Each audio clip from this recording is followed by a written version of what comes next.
le journal.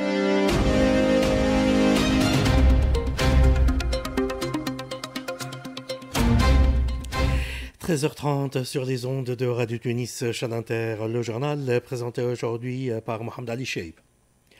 Au sommaire de cette édition, fini la récréation pour les établissements de consommation sur place.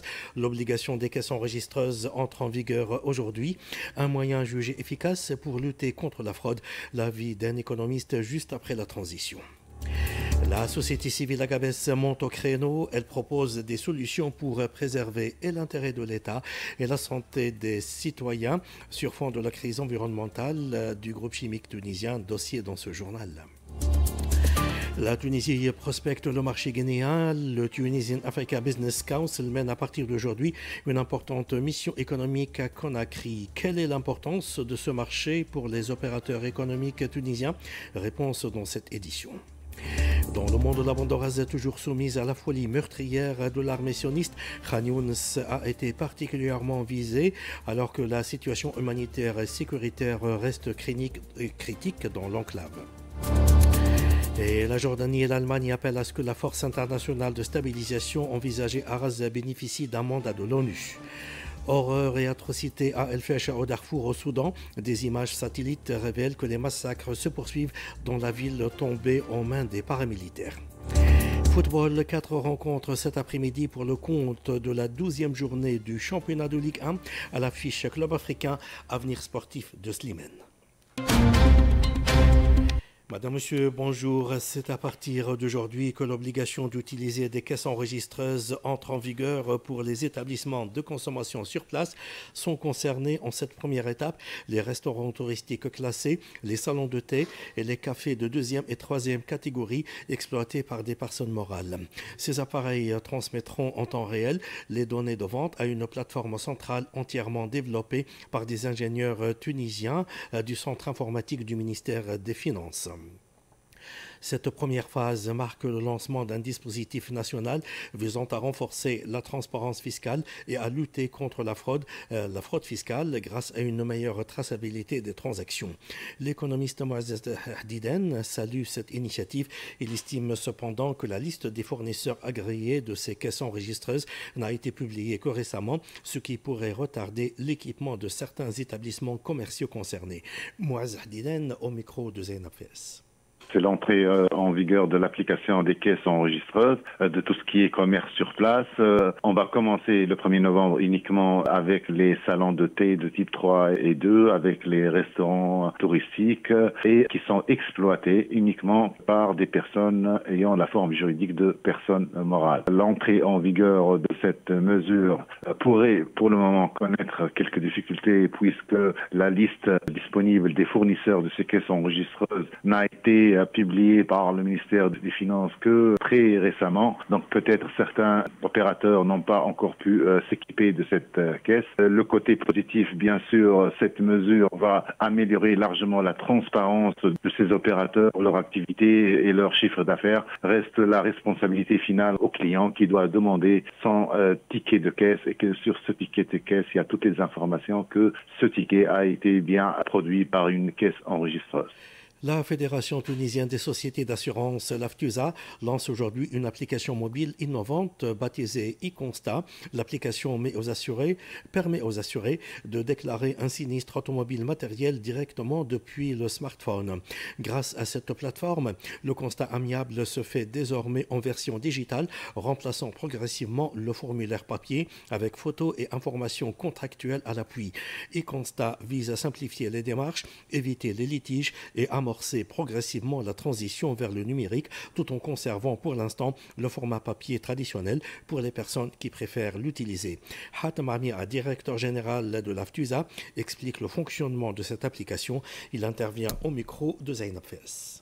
L'assuré, à travers cette application, n'a pas à chercher le constat amiable papier sur les lieux de l'accident. Elle lui permet de bien remplir les informations nécessaires à la gestion de son sinistre. Juste, il va renseigner les matriculations et la plateforme va, à travers des API, va lui communiquer les informations concernant son contrat, la validité, l'agence et tout ça. Donc, elle lui permet également de prendre des photos du lieu de l'accident. Ça, c'est très important pour éviter tout conflit, tout litige qui porte sur la responsabilité et également des photos des dégâts occasionnés aux deux véhicules. Ça aussi, c'est très important pour avoir une preuve irréversible des dégâts qui ont atteint les différentes parties et les pièces du véhicule. Donc, dès que les deux parties se sont mis d'accord sur les circonstances et les dégâts, chacun va remplir à partir de son smartphone. Une fois ils sont d'accord, donc l'un d'eux va scanner un QR code qui va apparaître sur le deux smartphones et à partir de ce moment, va apparaître le constat sous sa forme comme celle papier et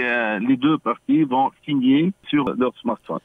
La crise sanitaire et environnementale à Gabès se poursuit et la mobilisation citoyenne est constante. En effet, la société civile ne lâche pas la pression et interpelle le gouvernement sur ses responsabilités, l'appelant à honorer ses engagements pour trouver une solution durable à ce problème crucial.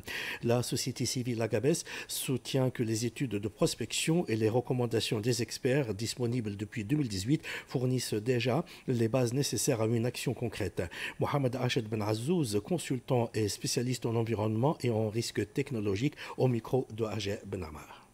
C'est une étude sur l'impact de la pollution industrielle sur l'économie de la région de Guebs. Il y avait avant cela une étude qui a été faite sur l'impact de la pollution sur la santé humaine de la région de Guebs. Cette étude-là qu'on a faite, c'est un outil de prise de décision parce que c'est important qu'on a des faits scientifiques, des constats et des recommandations de consultants sur des actions pratiques. On a demandé qu'il y a des priorisations, des actions rapides, chronologiques pour répondre un petit peu au mal-être de la situation environnementale de Guebs, faire une traçabilité, un état des lieux de toutes les unités polluantes. Il y a d'autres actions sur les bonnes pratiques environnementales, les bonnes pratiques sanitaires, ce qu'on appelle des actions d'accompagnement jusqu'à ce que l'État trouve des décisions qui nécessitent de l'argent. L'étude a recommandé deux scénarios. Un scénario de rupture, qu'est-ce qu'on fait si on arrête? Parce qu'il y a un manque à gagner. Et il y a un scénario de continuation. On continue, mais à condition qu'on fait ça et ça et ça. Et c'est l'État qui va discuter tout ça. Mais depuis 2018, je n'ai pas vu des actions qui répondent aux recommandations émises. Avec tout ce qui se passe actuellement, il faut agir méthodiquement. Il faut que l'État voit comment il réagit vis-à-vis d'une rupture, comment il réagit vis-à-vis d'une continuation. La société civile à Gabès s'impose également comme une force de proposition. Elle a exploré plusieurs pistes de solutions. Elle soutient que la délocalisation de la zone industrielle vers d'autres zones de la ville de Gabès est possible. Un site a même été choisi pour abriter les locaux des unités du groupe chimique tunisien qui doivent désormais bénéficier de nouveaux équipements plus respectueux de l'environnement.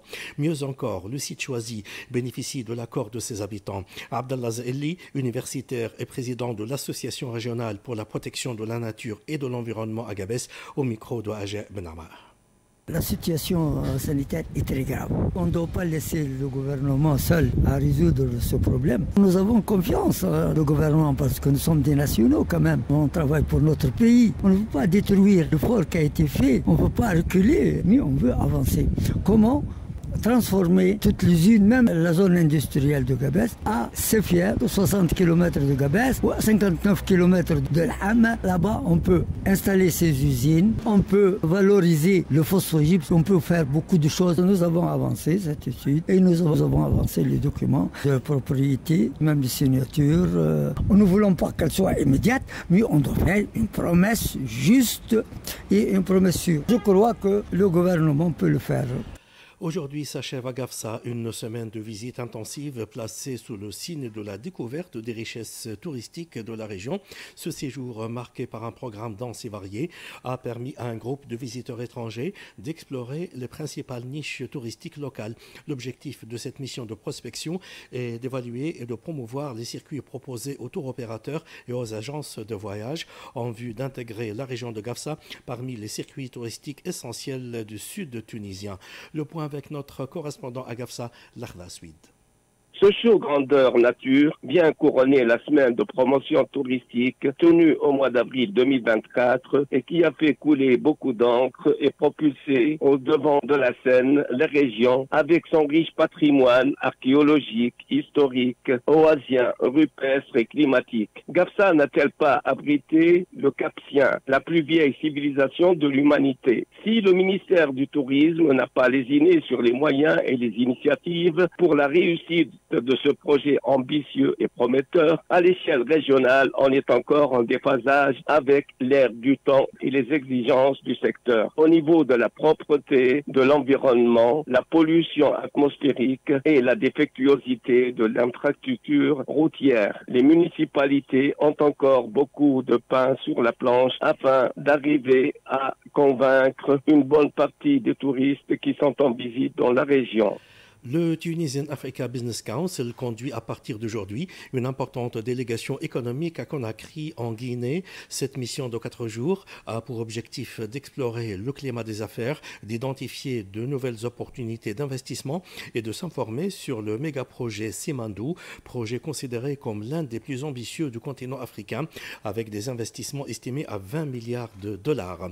Cette mission vise également à encourager la coopération bilatérale dans des secteurs clés tels que l'énergie, les infrastructures, la santé, l'éducation et la digitalisation. Anis Jaziri appelle les opérateurs économiques tunisiens à miser sur le marché guinéen, un marché prometteur et en pleine expansion. Anis Jaziri, président de la Tunisian Africa Business Council, au micro de Zainab Fès.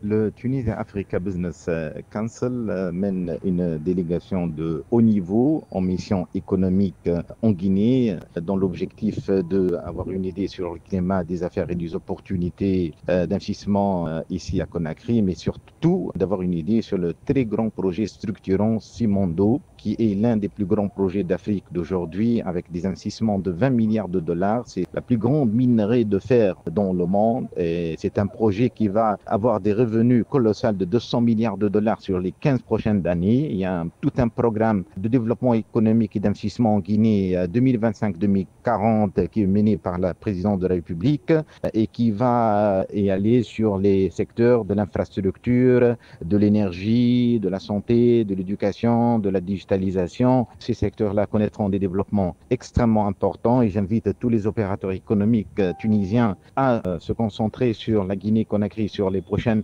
années parce que c'est un des pays où il y aura le plus d'opportunités d'investissement et d'échanges. Le secteur de la santé publique continue de se renforcer dans la région du Nord-Ouest.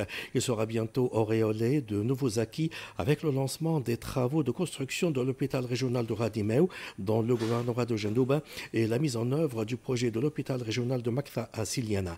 Le point avec notre correspondant Gemel Tibi. Il s'agit en effet de nouveaux projets de santé publique qui ont mobilisé des fonds de 95 millions de dinars pour l'hôpital de Radimeu et 86 millions de dinars pour celui de Makfa, avec comme date butoir de mise en place finale prévue à la fin de 2027, soit 26 mois de travaux de construction. C'est le ministère de la Santé qui a annoncé la bonne nouvelle de la date de démarrage effectif des travaux de construction de l'hôpital de Makfa, alors que le coup d'envoi de l'hôpital régional de Radimeu a été donné le 23 octobre par le ministre de la Santé, qui a pris connaissance à l'occasion d'une visite dans le gouvernorat de Jendouba de ce projet qui va permettre de rapprocher les prestations du service sanitaire des citoyens et d'asseoir d'une manière progressive et durable une médecine de proximité susceptible d'améliorer la qualité des soins pour les patients issus de cette délégation frontalière qui totalise plus de 80 000 habitants et permettra de desserrer la pression sur les autres hôpitaux de la région.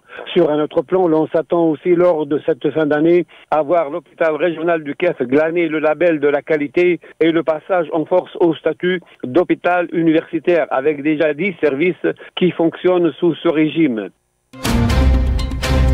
Actualité dans le monde, l'entité sioniste met toujours à rude épreuve le fragile cessez-le-feu dans la bande de Gaza.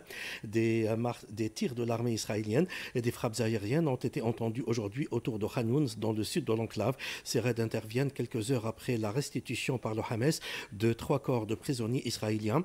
Les autorités israéliennes ont affirmé que les 3 corps ne sont pas ceux de prisonniers israéliens capturés le 7 octobre 2023.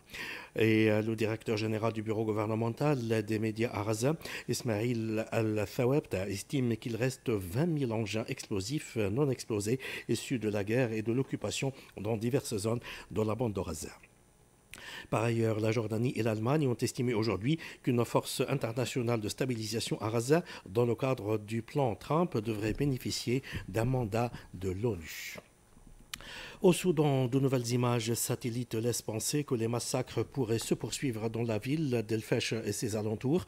La dernière grande ville du Darfour était tombée il y a une semaine aux mains des paramilitaires des forces de soutien rapide après 18 mois de siège. Un rapport publié par le laboratoire de recherche humanitaire de l'université de Yale qui analyse des vidéos et des images satellites.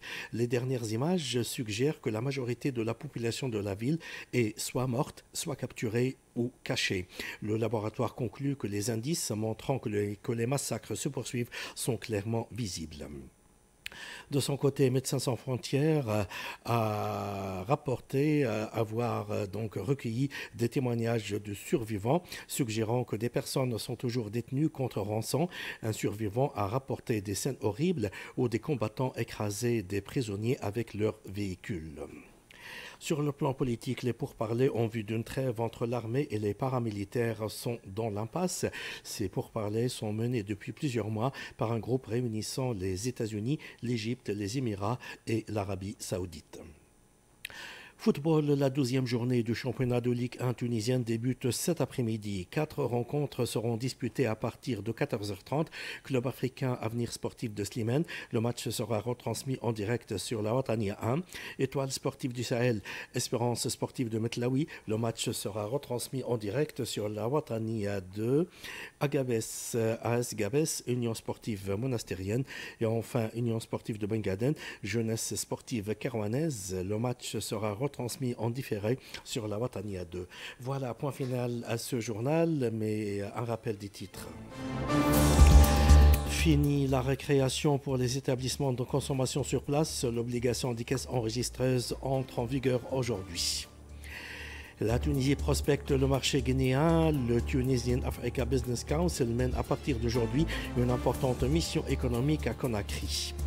Dans le monde, la bande Gaza, toujours soumise à la folie meurtrière de l'armée sioniste, Khan Younis a été particulièrement visée alors que la situation humanitaire reste critique. Horreur et atrocités à El-Fesh au Darfour au Soudan. Des images satellites révèlent que les massacres se poursuivent dans la ville tombée en mains des paramilitaires. Enfin, football, 4 rencontres cet après-midi pour le compte de la 12e journée du championnat de Ligue 1 à l'affiche Club africain Avenir Sportif de Slimane. Voilà, c'est la fin de ce journal. Merci d'avoir été des nôtres et bon après-midi à l'écoute d'RTCI.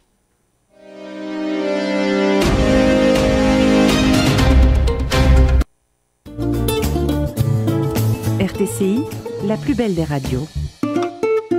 Panache sur RTCI.